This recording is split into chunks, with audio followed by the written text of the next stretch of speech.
Olá, excelente tarde para você. Seja muito bem-vindo à sua consulta com hora marcada. Pois é, Consulta ao Doutor, gente, está no ar.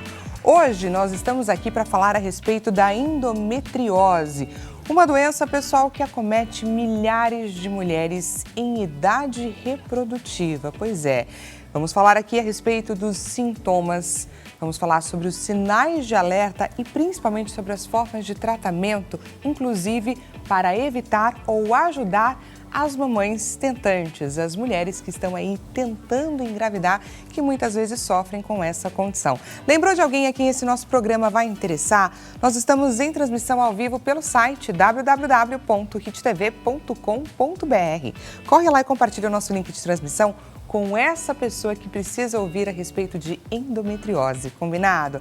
Fora isso, eu te convido também a você fazer parte aqui do nosso bate-papo. Traz pra gente a sua dúvida, o seu relato pelo 0 Operadora 11 3337 5886 e temos a nossa clássica enquete acontecendo neste exato momento lá no nosso Instagram, na rede vizinha, @Consulta ao Doutor HitTV. Diretor, coloca pra gente a enquete na tela.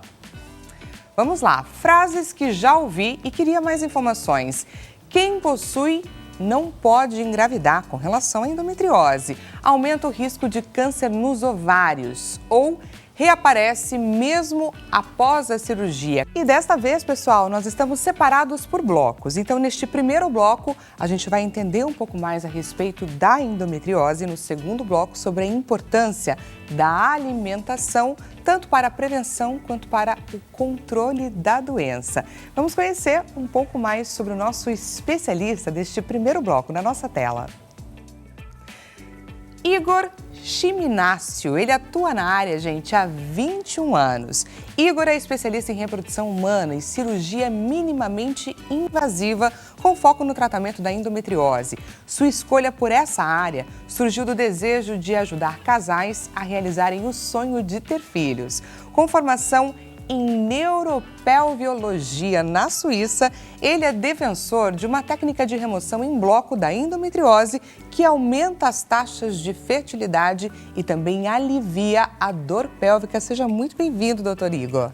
Muito obrigado, Dani, pelo convite, pela oportunidade de estar aqui hoje para falar desse assunto que é tão importante para as mulheres. Tão importante, tão necessário. Eu fiquei extremamente curiosa para entender um pouco mais a respeito dessa técnica que você trabalha com relação à endometriose. Sim, é muito importante falar sobre essa técnica, falar sobre uma visão nova sobre a endometriose, né? A gente precisa mudar um conceito do que é endometriose. Se existe no mundo, nos últimos anos na medicina, um entendimento de que a endometriose é menstruação retrógrada. Vocês ouvem falar muito sobre síndrome, sobre teoria da menstruação retrógrada que causa focos de endometriose. Esse é o que a gente habitualmente escuta. A gente sabe hoje em dia que a endometriose ela não é causada pela menstruação retrógrada. Ela é uma doença de nascença, ela é uma mancha de nascença. Uma mancha de nascença. Existem estudos, principalmente de um grupo italiano, que tem mostrado que as mulheres já nascem com endometriose. Tem sido feitos estudos em bebês que infelizmente acabam falecendo e eles encontram células de endométrio, que é a endometriose fora do lugar. Então, para quem está assistindo entender, a endometriose é a presença do endométrio, que é a camada de dentro do útero, que tem uma função muito nobre, que é um dia receber um bebê. E você menstrua porque o bebê não chegou naquele mês. Você se prepara ali mês a mês. Mês a mês para receber um bebê e o bebê não vem. E aí, se ele não veio, a mulher menstrua, ela descama esse endométrio. Se a mulher tivesse endométrio somente na camada interna do útero, no local correto, e existem mulheres que são assim, elas teriam zero cólica na vida. Ter cólicas... Que inveja dessas mulheres. Ter cólica significa que você tem algum grau desse endométrio em outros locais. Ou no músculo do próprio útero, que foi chamado pela medicina de adenomiose, ou ter esse endométrio fora do útero, no meio do colágeno lateral do útero, que segura o útero no osso. E esse local é um local de conexão com os nervos. Então, isso aparece um pouco na superfície, que foi erroneamente chamado de foco de endometriose. O foco de endometriose foi descrito em 1927, nós temos quase 100 anos dessa descrição errônea, de que ele seria uma coisa na superfície. Mas, na verdade, o endométrio errado, ele está no meio do colágeno. Então, quando a gente vai tratar a doença, a gente tem que entender isso. E esse entendimento, infelizmente, ele está sendo transformado na medicina, principalmente fora do Brasil, está vindo de fora para nós. nos últimos 10 anos. É uma coisa realmente muito recente, mas esse entendimento é o que tem feito melhorar os tratamentos. Aprimorar esses tratamentos. Aprimorar os tratamentos. Ele só está sendo aprimorado a partir do momento que a gente conseguir entender isso, que a doença não é menstruação retrógrada, não é menstruação que sai pelas trompas e que gruda dentro do útero. Então, se você ouvir sobre isso, saiba que essa é uma teoria que já está sendo ultrapassada e a gente não fala mais sobre isso. Então, não existe o foco é apenas o que você vê na superfície. E quando a gente vai pensar em remover, que é um dos tratamentos que a gente vai falar aqui hoje, tem que remover tudo, tem que tirar tudo que tem em volta e não somente o foco. Tem que tirar o que a gente chama, e que eu dei esse nome nos últimos 20 anos, que é a remoção em bloco da endometriose. Perfeito. Já já a gente vai entender um pouco mais a respeito dessa técnica inovadora e extremamente eficaz. Doutor, existe a endometriose uterina, existe a endometriose intestinal. Gostaria de entender um pouco mais sobre essas classificações e os órgãos que ela acomete. Perfeito, isso é muito importante. A endometriose, ela é endométrio, que é essa camada do útero que deveria existir somente dentro do útero, fora. Então, as classificações são determinadas nos locais em que esse endométrio está fora. Quando ele está fora, na carne do útero, no músculo uterino, que é um lugar que ele não deveria estar, no próprio útero, foi chamado pela medicina habitualmente de adenomiose. A adenomiose é uma forma de apresentação da endometriose, é uma forma de toda essa doença. Ela pode estar fora, na lateral do útero, no local que conecta o útero no osso. Eu sempre falo isso, que o útero parece um pequeno polvo. Então, as perninhas do polvo nós chamamos hoje de paramétrios. Os paramétrios conectam o útero no osso. E é o local que mais acontece e mais comum à esquerda, por isso que as pacientes têm muito sintoma à esquerda, principalmente até na perna esquerda. Entendi. Dor na menstruação, principalmente na perna esquerda. E aí outros locais, no intestino, perto do apêndice, podendo ter no diafragma direito, até comunicando com o pulmão, que é uma forma Pode chegar até o pulmão. Até o pulmão, que é uma forma que nós chamamos de extrapélvica, né? Que não está somente na região pélvica, está aqui no pulmão. E a gente tem encontrado casos cada vez mais graves, inclusive com drenagem de sangue menstrual para dentro do tórax, para dentro da cavidade pleural. Então, são locais extrapélvicos. Como que esse endométrio foi parar lá fora do lugar? Isso que é uma dúvida muito grande que a ciência, a medicina tenta descobrir há muitos anos. A única explicação plausível é na construção do corpo humano. Um defeito genético que determina um projeto do corpo humano um pouquinho errado, que quando vai ser construído, constrói com esse endométrio fora do lugar, nesses locais anormais. A mulher passa a infância sem nenhum problema, quando começa a menstruar na puberdade... É que tudo isso vem à tona. Porque ela começa a menstruar dentro do útero, no lugar certo, e começa a menstruar nesses locais totalmente errados, e o corpo vai entender esse sangramento fora dos locais anormais, nesses locais anormais, como um machucado muito grave, que vai dar dor, vai dar cólica e depois vai dar cicatrização, que é a formação de fibrose, que é um problema principalmente para mulheres com mais de 35 anos. Que aí pode vir a afetar na fertilidade. A fertilidade, ela é um grande desafio, importante a gente tocar nesse assunto em relação à endometriose, porque a gente sabe hoje que a cada 10 mulheres que têm infertilidade, se eu tiver com 10 mulheres com 20 anos na minha frente que têm endometriose, e elas me perguntarem, doutor, eu vou ter filhos? Eu sei que 6 delas durante a vida vão ter, 4 não vão, 4 vão ter infertilidade. Isso se chama risco relativo de infertilidade de 40%. E se elas me perguntarem em que grupo eu estou, doutor, eu vou ter filhos, eu não sei dizer. Mas eu sei que 4 dessas 10 mulheres vão ter dificuldade para engravidar por causa da endometriose. E essa dificuldade vem do sistema imunológico. Então, tão ruim... Sistema imunológico. Sistema imunológico. Quanto tão ruim do que a doença, ou pior do que a doença, é a resposta que o corpo faz contra ela. Então, o corpo briga contra esse machucado que ocorre fora do lugar muitas vezes. Ele gera um anticorpo anti-endométrio. Lembrando que o endométrio existe também dentro do útero com uma função muito nobre, que é grudar o bebê, fazer a nidação, que é o processo de conexão do bebê, com mais ou menos 5 dias de vida, ele conecta dentro do útero. E essa conexão, ela é muito delicada. E a mulher que tem endometriose, ela tem muito endométrio errado fora do lugar, causando confusão no sistema imunológico dela. Então, ela gera um anticorpo anti-endométrio. Esse anticorpo anti-endométrio para o endométrio errado vai atacar também o certo. e o certo não consegue fazer a função dele, que é grudar o bebê. É uma inteligência que o nosso corpo tem, porém...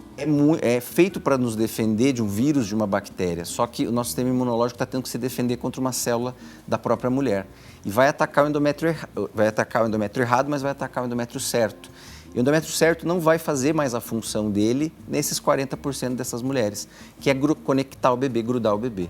Por isso que, inclusive, a própria fertilização in vitro para uma mulher com endometriose não é uma boa saída, porque ela vai gerar um bebê em laboratório, vai tentar pôr esse bebê dentro do útero, mas o útero está hostil ao bebê, ele não vai conectar. Quando a gente remove toda a endometriose, a gente reduz essa resposta imunológica de forma muito drástica, muito importante, que o bebê consegue conectar, tanto de forma natural, para a maioria das mulheres, em até 70% das vezes, para os outros 30% você pode fazer uma fertilização e colocar o bebê dentro do útero, que ele vai conectar na maioria das vezes.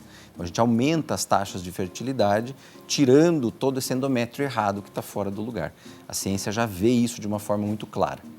Doutor, por que é tão difícil diagnosticar a endometriose? Não é difícil, na verdade. O grande problema da endometriose está justamente nesse entendimento de que ela seja um foco que ela vai surgir durante a vida.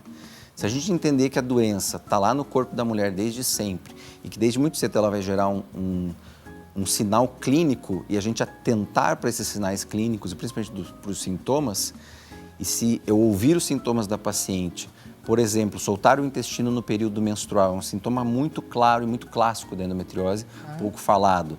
Estufamento abdominal no período menstrual, diarreia no período menstrual, dor no umbigo no período menstrual. Atentar para esses sintomas que não sejam os clássicos da cólica e eu examinar essa paciente muito bem durante o exame físico, principalmente quando ela vai colher um preventivo, por exemplo, se eu diagnosticar, vou colher um preventivo do colo do útero, Papa Nicolau, e vejo o colo do útero dela desviado para um dos lados, eu sei que ela tem uma fibrose no colágeno lateral do útero que provavelmente seja causado pela endometriose. Aí eu vou levá-la para um exame de referência, por exemplo, uma ressonância magnética, que vai me mostrar a doença. Eu me referi à dificuldade do diagnóstico por exigir exames específicos. E aí, com relação ao acesso, queria que você trouxesse essa informação para a gente. Então, é nesse ponto que eu penso assim, pensando realmente em saúde pública, mundial, nacional, como que a gente tem que diagnosticar, não é nos exames. A gente tem que atuar na educação médica. A educação médica, os livros de ginecologia, eles estão escritos errado. As faculdades de medicina estão ensinando errado a endometriose. A endometriose, infelizmente, é um pequeno capítulozinho da ginecologia. Ela deveria ser uma ciência única, porque é uma doença muito frequente, muito comum e que acomete muitas mulheres. Então, a gente tinha que ter uma especialidade só em endometriose, mas no mundo todo não se está tendo um movimento para isso. Então, tem que atuar na educação médica. Eu sou muito ligado à educação médica, formação de residência médica, de novos médicos, e eu ensino o exame físico. Então, se a mulher vai colher um preventivo simples, de uma rotina anual, e eu identifico os sinais do exame físico, eu posso dizer para ela que ela tem endometriose. Sim. Então, o rastreamento, a peneira que a gente tem que fazer é no nosso consultório, ouvindo e examinando. Muito, muito interessante. A gente entendendo aí por onde andam as dificuldades em termos da evolução da ciência, de fato. O principal está realmente na arte médica, né? Sim. Ser médico, ser um bom médico é ouvir e examinar. Através do exame físico e da história clínica da paciente, nós temos como saber que ela tem endometriose. Eu vou usar o exame apenas para confirmar. O exame que melhor ver isso é a ressonância magnética, pode ser feito por ultrassom. Mas quando chegar nesse ponto, a paciente já está bem rastreada, ela fez uma peneira para saber que ela tem a doença. Até alguns anos se falava, tem que fazer videolaparoscopia para diagnosticar a doença. Isso caiu por terra. Exatamente. A gente não precisa. A gente pode, de verdade, pelos sinais do exame físico e pelos sintomas da paciente, afirmar para ela que ela tem. Existem sinais que nós chamamos de que eles têm valor preditivo positivo para a endometriose.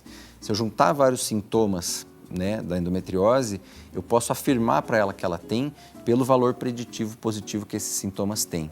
Então, eu não preciso depender de um exame caro para fazer esse diagnóstico. E se mais médicos entenderem isso, aprenderem isso, nós vamos aumentar de verdade o diagnóstico da doença. E acreditar nos sintomas, porque existe também o que se chama de gaslighting médico, né? Que é a desacreditar dos sintomas. Como são sintomas muito comuns, As pessoas dizem, mas isso todo mundo tem, então isso não é endometriose. Não, pelo contrário. Se você tem esse sinal é porque você realmente tem a endometriose. Que interessante, gente. E eu queria entender, doutor, qual que é a relação do ambiente com a endometriose? Muito, muito importante, né? Porque cidades mais poluídas identificam mais pacientes com essa condição. O que ocorre é assim, mulheres que estão num ambiente muito ruim, seja de estilo de vida ruim, que não dormem direito, que não praticam atividade física, que comem alimentos muito industrializados, que comem muito glúten, que comem carne processada, que estão submetidas a muita poluição. Essas mulheres, elas inflamam muito mais contra a endometriose. Então, a mulher vai ter muito sintoma da doença se ela inflamar contra a doença, se ela brigar contra a doença. Então, a gravidade dos sintomas estão ligados não tanto à doença em si, a quantidade de endométrio que tem fora, mas quanto o corpo dela briga contra aquilo. E as mulheres que estão num ambiente ruim, com um estilo de vida inflamatório, elas vão inflamar muito mais contra a endometriose e vão manifestar sintomas mais graves, de dor principalmente e de infertilidade. As nossas bisavós, tataravós, elas tinham endometriose. É uma doença milenar. Ela acompanha a história da humanidade, a evolução da nossa espécie. Ela acompanha, é um erro genético que vem desde lá dos primatas. Mas por que elas não manifestavam tanto a doença? Na verdade, elas manifestavam, mas não se tinha diagnóstico, a medicina praticamente não existia. Mas elas não manifestavam tanto porque elas começavam a ter filhos mais cedo. Exato. E tinham muitos filhos durante a vida. Então, elas passavam a vida menstruando menos porque elas estavam grávidas ou amamentando. Então, elas não manifestavam. Mas o segundo ponto que eu acho que é o mais importante, além da questão de quantidade de filhos, era o estilo de vida, porque elas comiam um alimento que era extraído direto da natureza, que não era industrializado, por exemplo, um leite que não era industrializado, a carne que era fresca, o alimento extraído direto da natureza e vinha direto para o prato. Hoje, a industrialização do nosso alimento, além do tempo em que a mulher vai demorar um pouco mais para ter filhos ou não querer ter filhos, primeiro ela vai menstruar muitas vezes na vida, vai menstruar muitas vezes no endométrio certo e vai menstruar muitas vezes na endometriose. E aí ela também vai ter um ambiente muito favorável à inflamação e vai brigar muito contra essa endometriose.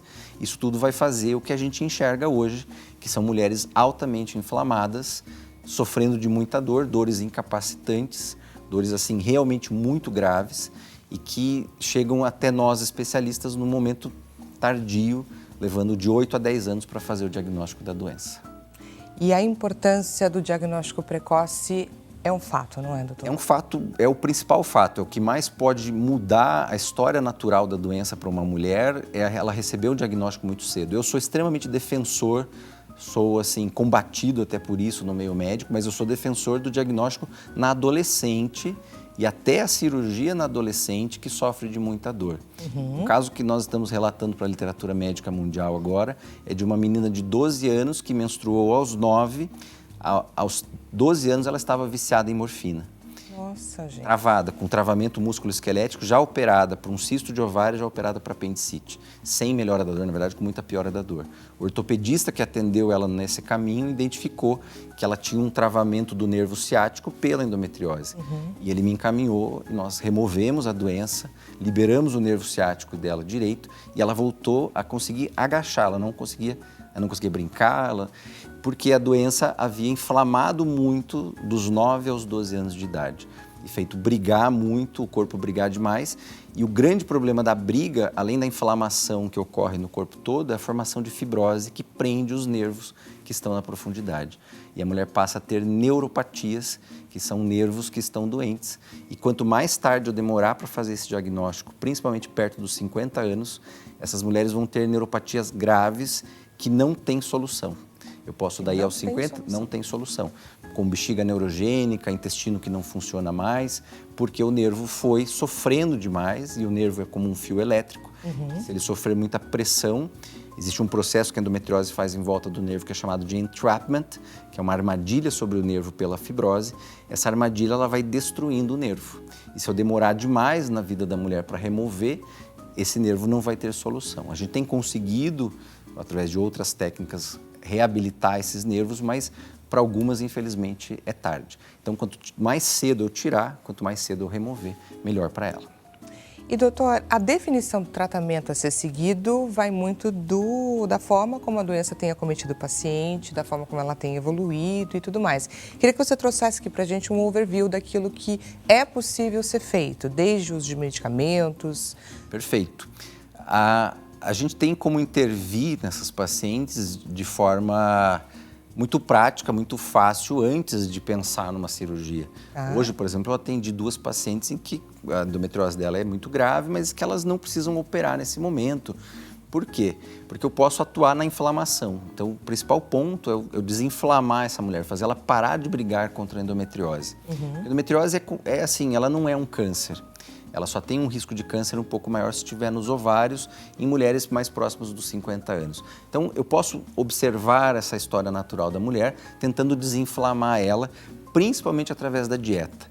As pessoas esperam como primeira medida um remédio, mas a dieta, ela tem de verdade uma função muito importante. Eu não acreditava nisso há 10 anos, faz 22 anos que eu trabalho com isso. Até 10 anos atrás eu não acreditava que a dieta fosse capaz de melhorar, mas ela pode melhorar demais. É uma intervenção, parece fácil, nem sempre é fácil para todo mundo, mas fazer uma dieta anti-inflamatória, principalmente com a remoção do glúten, redução da carne vermelha, retirada dos industrializados, ajuste do sono da paciente, então é dieta e estilo de vida. Atividade física, que a atividade física tem que ser leve, ela não pode ser de muito impacto. Isso é importante. Porque a atividade física em impacto, ela chacoalha o colágeno lateral do útero onde a doença está e faz ele inflamar. Então, por exemplo, exercícios como maratona, coisas que têm muito pulo, tipo jump, não são legais, crossfit. Então, o paciente fazer um exercício leve, um treino funcional, uma musculação leve, diariamente desinflama, e uma dieta com redução drástica de glúten, de alimentos, né, que as nutricionistas podem nos ajudar muito, elas são ferramentas fundamentais do nosso trabalho. Vai ser a primeira linha de tratamento hoje, 2025, para desinflamar uma paciente com endometriose. Doutora, eu queria entender um pouco mais sobre essa técnica que você trouxe, que você atua aqui no Brasil para tratamento da endometriose, um tratamento que não tem volta. Sim, a gente ouve muito assim, eu fiz uma cirurgia, fiz 2 cirurgias e a doença voltou. Na verdade, hoje a gente sabe, por vários estudos, pela prática, que existe persistência da doença. São técnicas cirúrgicas não suficientes de remoção, então o paciente passa às vezes por uma cirurgia que tirou somente o foco, não tirou toda a doença e dá a sensação de que a doença voltou, mas ela não voltou, ela continua lá.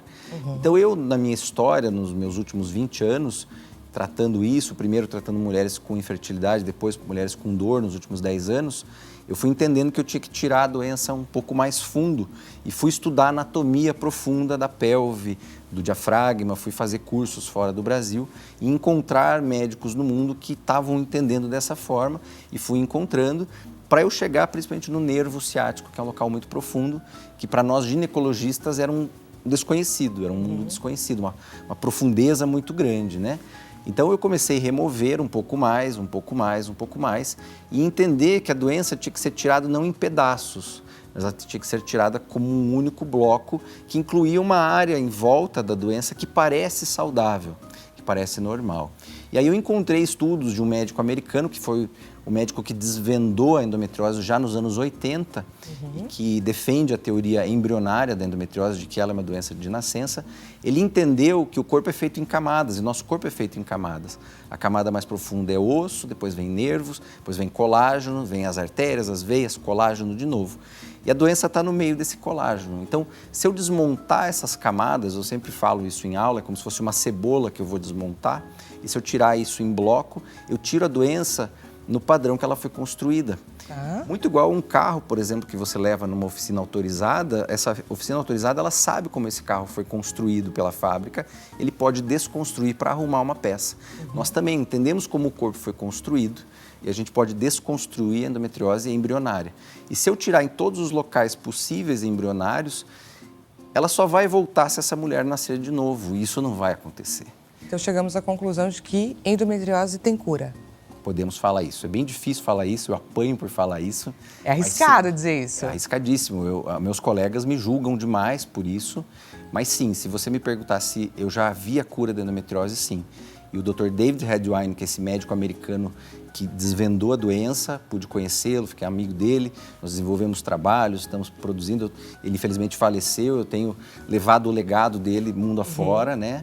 E a gente conhece a cura da endometriose, ele já falava em 66% de cura da endometriose nos anos 80, 1988, tirando por excisão.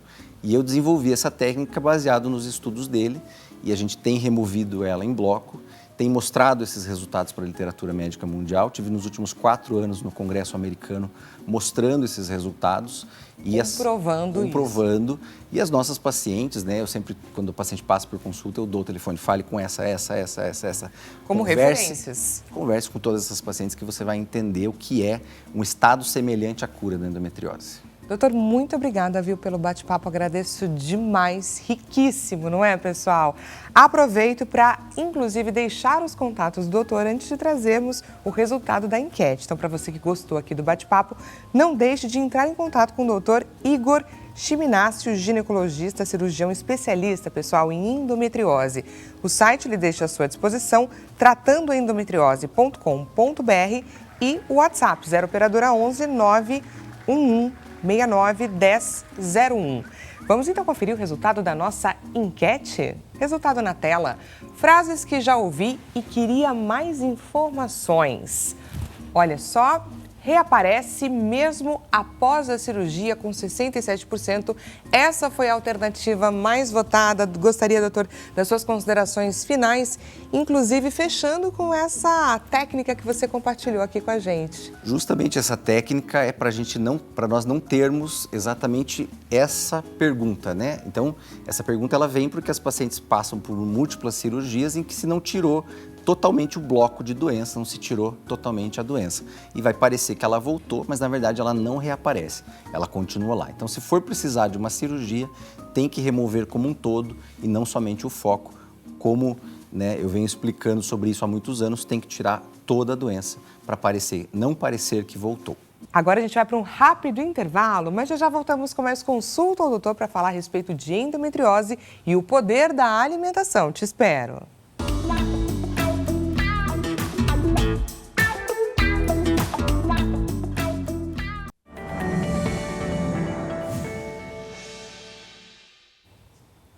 Seja bem-vindo mais uma vez. Consulta ao Doutor está de volta. Caso você tenha acabado de chegar, o nosso bate-papo hoje é a respeito da endometriose, gente. Uma condição que acomete diversas mulheres. A gente falou no primeiro bloco a respeito dos sintomas, das dificuldades do diagnóstico, quais são os sinais de alerta e, claro, mais do que necessário, as oportunidades de tratamento baseado, é claro, nos estágios da doença, em como essa doença está acometendo aquele determinado corpo. O nosso bate-papo foi fundamental, mas mais fundamental ainda vai ser esse bate-papo agora, onde a gente vai falar sobre a importância da alimentação. Porque, como a gente sempre fala aqui, aquilo que a gente come reflete diretamente no funcionamento do nosso corpo. E quando a gente fala sobre um corpo inflamado, um corpo acometido por uma determinada comorbidade, essa alimentação ela é essencial, inclusive, para o controle de uma determinada doença. Então é sobre esse o nosso bate-papo neste segundo bloco. Lembrou de alguém a quem esse nosso tema é interessante? Nós estamos em transmissão ao vivo pelo site www.hittv.com.br. Te convido a você compartilhar o nosso link de transmissão, porque informação boa é informação compartilhada. Vamos chegar naquela pessoa que precisa saber a respeito deste tema, combinado? Te convido, é claro, a você aproveitar a oportunidade, encaminha pra gente a sua dúvida, o seu relato, faça parte aqui do bate-papo. Afinal de contas, marcamos esta consulta para você. Envie sua mensagem pelo 0 operadora 11 3337 5886. Então, para a gente entender um pouco mais a respeito de como a alimentação pode ajudar a melhorar, controlar e, inclusive, prevenir a endometriose, vamos conhecer mais a respeito da nossa entrevistada de hoje. Na nossa tela. Vamos lá. Liz Kirchhoff, gente, ela é nutricionista, atua na área já há 17 anos. Sempre se identificou com a área da saúde, gostando de trabalhar na prevenção de doenças de forma natural. Encara como grande desafio lidar com as fake news nutricionais diariamente. Liz, seja muito bem-vinda. Eu que agradeço, estou muito feliz de participar do programa. E olha, Estava aqui lendo a respeito do seu perfil, essa questão das fake news, que somos bombardeados aí o tempo todo, diariamente, é um fato. A cada dia, principalmente nas redes sociais, existe uma máxima, uma nova, um terrorismo nutricional de fato, não é? Exatamente. E o grande problema é que também está sendo disseminada entre os próprios profissionais da saúde. Olha isso. Então, a gente tem várias correntes, podemos assim dizer, né? Tá. De pontos de vista em relação à nutrição. O glúten faz mal, o glúten faz bem, o leite inflama, não inflama. Então, existem certas coisas que são comprovados já cientificamente. E existem também as teorias, né, de que, na verdade, não é bem assim a história. E aí, nessa confusão, o leigo, a pessoa que está assistindo, assiste um nutricionista que fala que o leite faz mal, o outro que fala que não tem nenhuma comprovação. É uma loucura. Entra em parafuso. E quando a gente vai realmente falar alguma coisa, por exemplo, eu que vim da área acadêmica, né, fiz mestrado, fui professora de universidade, então quando a gente fala alguma coisa, existe até uma dificuldade para o próprio paciente e para a pessoa na internet acreditar, será que essa daí agora está falando que é certo? Porque o outro disse que não era. Então, hoje em dia... Ou até que dia essa verdade é uma verdade absoluta. Exatamente, não. A gente já chegou à conclusão de que não existe verdade absoluta, porque realmente a ciência, ela está, principalmente a ciência da nutrição, ela é muito nova. Então, ainda tem muita coisa a ser descoberta, né? E aí a gente está aí nesse meio, nesse turbilhão, tentando fazer o melhor pelo nosso cliente. E o mais importante é estar sempre atualizada, entendendo os mecanismos ali do corpo e também de que cada indivíduo é único e particular. Então, acredito que um determinado alimento pode ser bom para mim, ruim para você e assim vamos, né? Lidando com os pacientes a cada dia, com as novas descobertas, sem ignorar absolutamente nada, mas acho que essa premissa de que não existe uma verdade absoluta é fundamental. E você tocou agora num excelente ponto, que é esse alimento pode ser bom para mim e pode ser ruim para você. Isso é o meu fundamento de trabalho.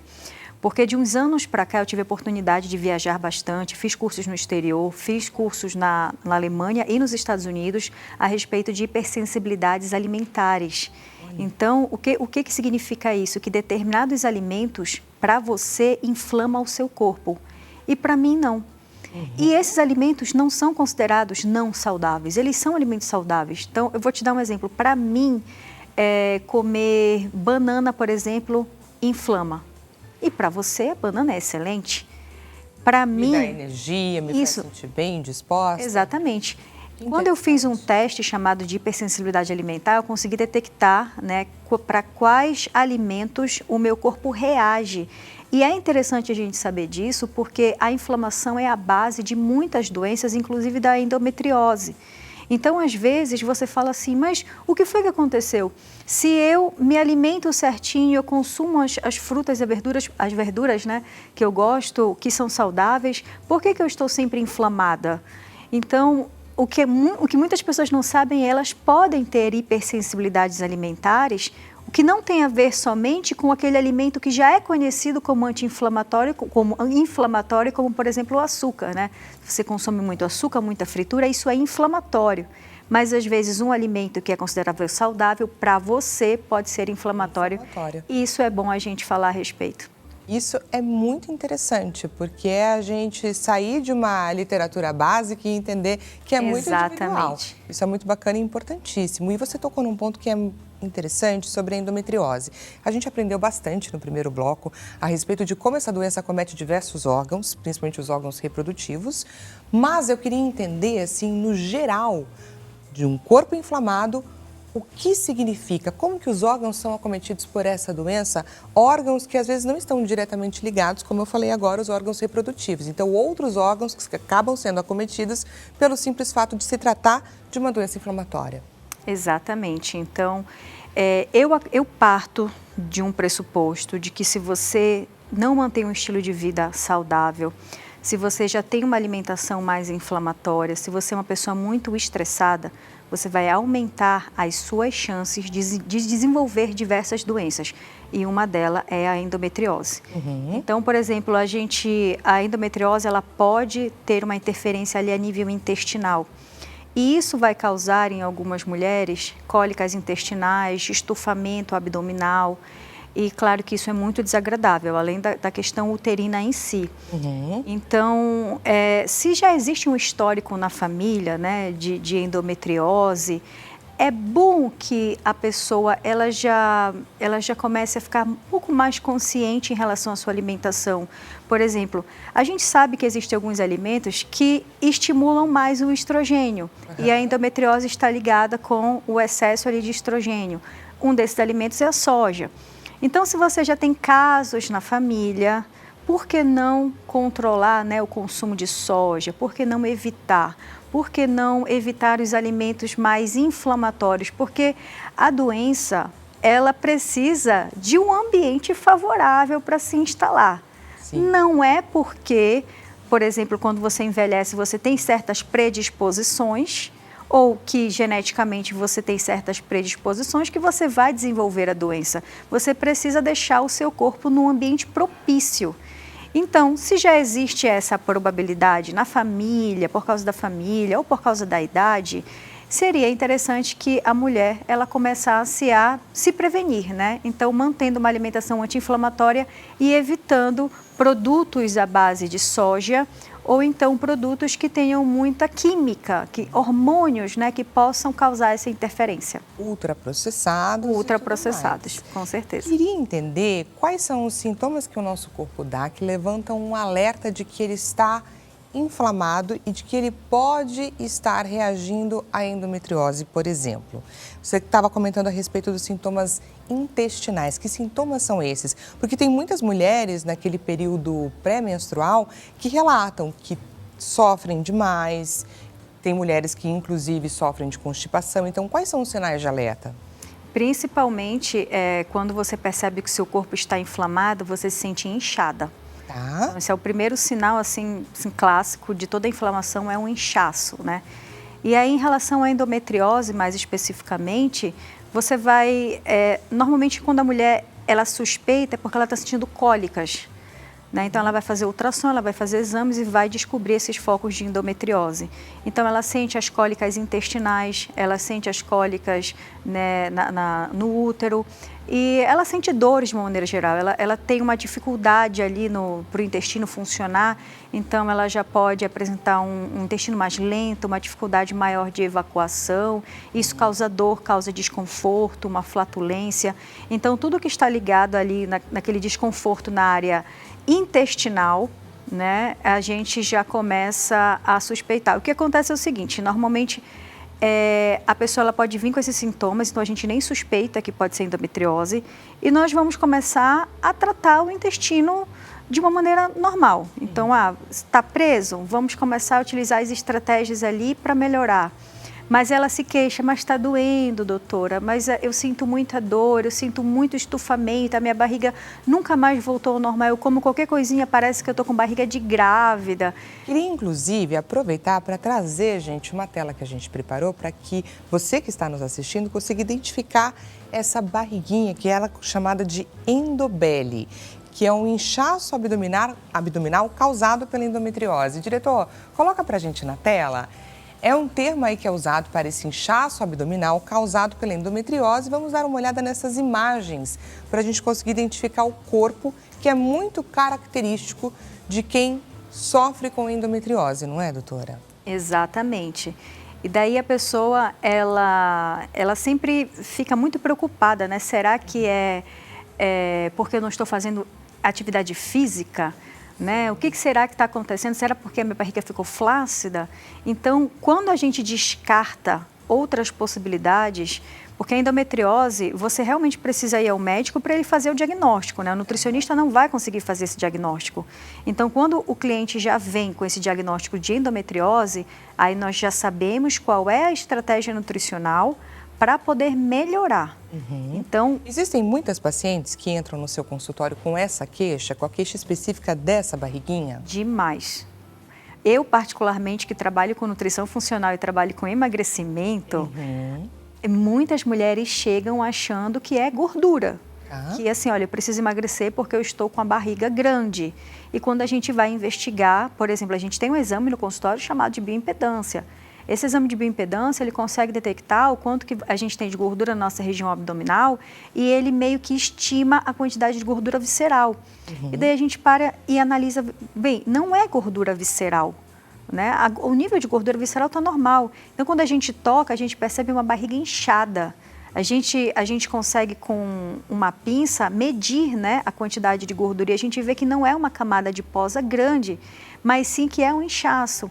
Então, a gente começa a investigar por que está inchado. E daí a gente não vai direto para um diagnóstico ou uma possibilidade de endometriose. Podem ser muitas outras coisas que afetam o intestino. Como eu falei, as hipersensibilidades alimentares, uma intolerância, né, que você tem. Celíaca pode levar a uma barriguinha como essa. Com certeza. Então, qualquer intolerância, porque o que acontece? Quando você é intolerante a algum alimento, existe uma dificuldade de digestão e isso produz gases. E esses gases estufam. Então, pode ser simplesmente uma disbiose. O que é uma disbiose? É um desequilíbrio bacteriano. Isso é uma coisa simples de resolver. Então, quando a gente tenta tratar a disbiose primeiro, tenta tratar a questão da digestão, coloca enzimas digestivas ali para poder melhorar. Retira alguns alimentos que são mais difíceis, né? que normalmente já liberam, já fazem o corpo reagir de uma maneira a produzir mais gases. E a gente vê que nada disso resolve e aí associa isso com dor. Aí a gente já começa a pensar, então você realmente tem que investigar, fazer os exames de imagem, fazer todos os exames que precisam ser feitos para a gente chegar em outras causas que são mais complexas, como a endometriose. Perfeito. Olha só, gente, vocês estão entendendo todo o caminho que nós devemos percorrer e como falamos, essa é uma doença que ela precisa ser tratada de forma multidisciplinar. Então, você vai ter diversos médicos que vão te acompanhar para melhorar essa condição do teu corpo, para melhorar a sua relação com as dores que você sente, inclusive para melhorar essa inflamação no seu corpo, que é sobre esse bate-papo que estamos conversando aqui com a doutora Alice. Temos perguntinha da nossa audiência, diretor, pergunta na tela. Vamos lá, pergunta da Vânia, de Belo Horizonte. Vânia, seja muito bem-vinda à sua consulta. A alimentação pode ajudar a reduzir a dor pélvica causada pela endometriose? Essa dor, doutora, ela é muito característica, não é? Aí eu vou além, inclusive, dessa pergunta da Vânia. Eu queria saber, existem alguns alimentos que podem servir como gatilhos para essa dor? Com certeza. Na verdade, essa é uma excelente pergunta e eu já ia falar a respeito, porque pela ciência, pela lógica, a inflamação leva à dor. Então, o remédio para reduzir a dor é reduzir a inflamação. Olha que bacana. Então, qualquer alimento que haja como um anti-inflamatório, ele vai ajudar a reduzir a dor, qualquer tipo de dor. A gente pode estar falando até, por exemplo, daquela dor do pós-operatório, de um parto ou de uma cirurgia plástica que você está ali se recuperando, você consegue melhorar, reduzir essa dor quando você reduz a inflamação. Então, na endometriose não vai ser diferente. A gente está trabalhando ali com inflamação e dor. Eu preciso realmente colocar o organismo num modo de reduzir, neutralizar ao máximo os ataques, né, dos radicais livres e reduzir ao máximo essa inflamação. Então, eu tenho, por exemplo, abacate, que é um alimento anti-inflamatório. A gente começa a pensar aqui em gorduras boas. Gorduras, né? boas. Gorduras monoinsaturadas e poliinsaturadas. Eu tenho abacate, eu tenho azeite de oliva, eu tenho lá no Pará, né, como eu sou do Pará, lá a gente tem pupunha, que também é um alimento que é mais rico em gordura. A gente tem os peixes riquíssimos em ômega 3, os peixes de águas profundas, como o salmão, o atum. Então, tudo que tem gordura boa, tudo que tem ômega 3 é vamos dizer assim, a recomendação número 1 que você precisa consumir para que você reduza essa inflamação, né? Aí, qual é o segundo passo? Eu preciso reduzir esses radicais livres, que são as substâncias que aceleram o problema, que pioram o problema. Então, eu preciso de alimentos antioxidantes. Legal. Que alimentos são esses? Nós temos aí vitamina C, vitamina A, vitamina E, que também a vitamina A e vitamina E são lipossolúveis, né? São a base de gordura e também fariam esse efeito anti-inflamatório. Então, se a gente pega esse combo vitamina A, C e E, onde estão isso? Também no abacate, no azeite, na laranja, no limão. Existem muitas frutas ricas em vitamina C. E aí você realmente vai dando esse aporte para o seu corpo para que ele reduza a inflamação e com isso melhore a dor. Agora tem uma dica de chá, que Calma aí que vamos para a dica de ouro da doutora Liz. uma dica de 2 chás que são fundamentais para quem tem endometriose e quer melhorar a dor, é o chá de hortelã e o chá verde. Então, são 2 chás que não podem faltar em quem está sofrendo com dor de cólica no geral, dores intestinais, chá verde e chá de hortelã. E aí eu devo usá-los de forma separada? Eu posso fazer uma infusão dos 2 ao mesmo tempo? Como que eu devo usar esse recurso? Eu normalmente, quando é chá, eu sugiro que faça separado para a gente aproveitar bem as propriedades de cada um e fazer em horários diferentes. Por exemplo, de manhã a gente pode fazer o chá verde, porque ele também dá uma estimulada, né? É excelente para o dia. E o chá de hortelã tomar à noite, que ele também vai ajudar a relaxar. Só que aí você também consegue fazer um mix interessante, que seria o suchá. O suchá é você pegar o chá de hortelã, por exemplo, e fazer com uma vitamina C, com uma fruta de vitamina C, com uma laranja, com suquinho de kiwi, laranja, né? Para você e colocar também o magnésio. Então, outra informação, a gente vai conversando aqui, a gente vai lembrando, né? Qual que é a importância do magnésio? O magnésio, ele é relaxante muscular. Então, o magnésio ele vai ser excelente para amenizar dor cólica, vai relaxar essa musculatura que está ali, né, do intestino que está tensa. Então, o magnésio é fundamental para você sentir bem-estar. E aí, onde é que tem magnésio? Nas folhas verdes escuras. Agora, vamos pegar aqui o que eu acabei de falar. Você pega um chá de hortelã, que vai servir para cólica, junta ali com um limão, um kiwi, que tem vitamina C, que é um antioxidante, junta ali com uma folha verde escura, uma couve, coloca um pouquinho de chia que tem ômega 3, a gente está fazendo aí um combo anti-inflamatório maravilhoso para a endometriose. Gente, que interessante! E todas essas alternativas que você está trazendo aqui para a gente são alternativas da alimentação comum. Quando a gente deve saber ou em qual momento que a gente identifica que é o momento de suplementar? Você estava comentando a respeito da importância do ômega 3, de buscar isso nos peixes, salmão, atum e tudo mais. Mas quando que eu devo suplementar, se eu devo, por exemplo? Eu vou falar pela minha conduta. Minha conduta clínica, nesses casos, a suplementação ela já é recomendada de imediato.